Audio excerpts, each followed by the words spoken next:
Shalom sahabat yang baik hati, salam sehat selalu bagi kita semuanya. Marilah kita bersatu di dalam doa. Kasih karunia dan damai sejahtera dari Allah Bapa dan dari anaknya Tuhan Yesus Kristus kiranya menyertai kamu sekalian. Amin. Firman Tuhan bagi kita pada hari ini tertulis dalam Mazmur 90 ayat 8. Engkau menaruh kesalahan kami di hadapan-Mu dan dosa kami yang tersembunyi dalam cahaya wajah-Mu. Nung ngadi baheko hajahaton nami tujulom, dosa nami akan nabuni tuhatiuron nibohim. Allah menaruh kesalahan kita di hadapannya. Pernahkah kita merasa bahwa kita dapat bersembunyi dari hadapan Allah? Atau kita merasa ada kesalahan atau dosa kita yang dapat kita sembunyikan dari Allah? Mungkin kalau dari sesama manusia kita bersembunyi atau menutup-nutupi dosa dan kesalahan kita, tetapi tidak di hadapan Allah. Walau kita tidak memberitahukannya kepada Allah, pasti Dia mengetahui.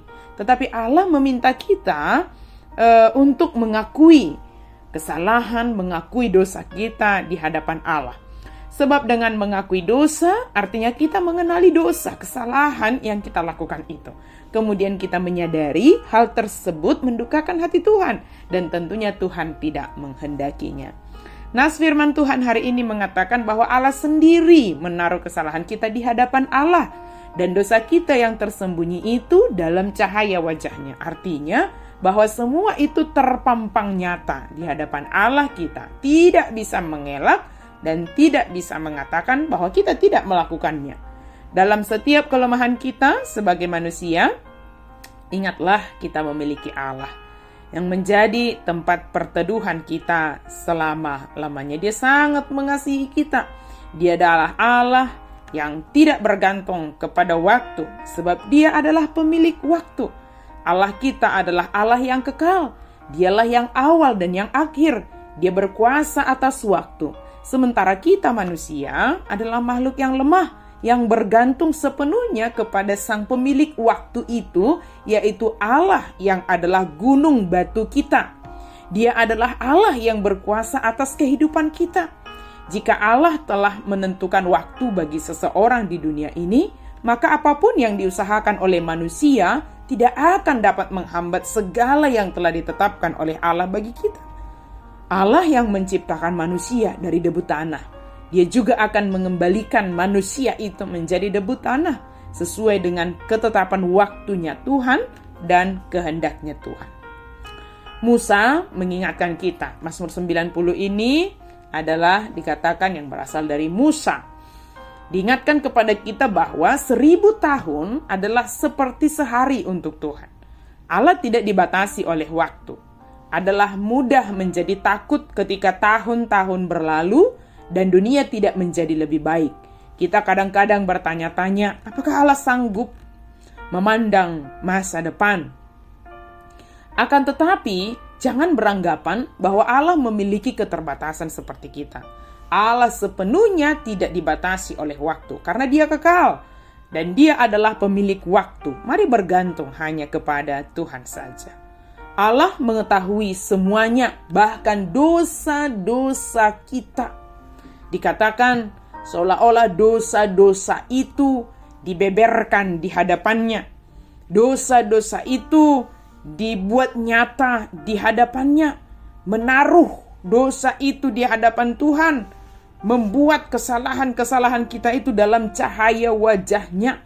Bahkan dosa-dosa yang tersembunyi sekalipun. Kita tidak perlu menyembunyikan dosa-dosa kita di hadapan Tuhan. Karena kita bisa berbicara secara terbuka dan jujur kepada Tuhan. Namun walaupun Dia mengetahui semua tentang kita, Allah tetap mengasihi dan ingin mengampuni kita.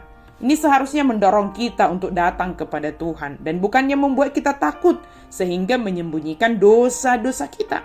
Datanglah kepada Tuhan. Dia mau mengampuni kita, Dia mau mengasihi kita, dan Dia mau menyelamatkan kita. Ingatlah, dalam hal kejahatan, dosa, keinginan jahat atau keinginan-keinginan daging kita itu, kita tidak bisa bermain-main dengan Tuhan atau bermain petak umpet begitu, tidak bisa. Sebab Tuhan Maha Hadir, Dia Maha Tahu, Dia Maha Melihat. Ketika kita tergoda ingin melakukan apa yang bertentangan dengan kehendak Tuhan, ingatlah bahwa Tuhan sedang mengawasi kita. Mata Tuhan menjelajah seluruh bumi ini. Allah tidak hanya Allah yang dari dekat, Allah juga adalah Allah yang dari jauh, Allah yang memenuhi langit dan bumi. Tetapi Dia juga adalah Allah yang diam dalam diri kita, umat manusia ini. Mari kita taat. Dan mari kita mendengarkan suara Tuhan yang berbicara dalam diri kita. Karena itu, mari kita membangun satu persekutuan dengan Tuhan setiap saat, agar kita semakin peka, agar kita semakin dengar-dengaran akan suara Tuhan, dan dapat mengetahui mana yang harus kita lakukan, dan mana yang tidak harus kita lakukan. Selagi Tuhan masih memberikan waktu kepada kita, mari sahabat yang baik hati, kalau kita ada melakukan kesalahan, ada dosa yang kita lakukan, itu semua nyata di hadapan Tuhan. Datanglah, akuilah, dan mohonkanlah pengampunan. Bertobatlah dan manfaatkanlah, pergunakanlah waktu itu untuk melakukan kebaikan-kebaikan sebagaimana yang dinyatakan Tuhan bagi kita. Amin. Mari kita berdoa. Terima kasih Tuhan untuk firman-Mu. Terima kasih karena Engkau mengingatkan kami Tuhan. Dan saat ini Tuhan, apapun dosa, kesalahan yang kami lakukan Tuhan, melalui pikiran kami, bahkan hati kami, perkataan kami, tingkah laku kami mohon ampun Tuhan di hadapan-Mu. Ampuni semua kesalahan kami Tuhan. Dan kami percaya Engkau mengasihi kami, dan di dalam nama Yesus Engkau telah mengampuni setiap kesalahan kami. Mampukan kami Tuhan untuk memanfaatkan waktu yang Engkau anugerahkan ini sebaik mungkin dengan melakukan kebaikan-kebaikan dalam kehidupan kami. Dalam nama Yesus kami berdoa dan bersyukur. Amin.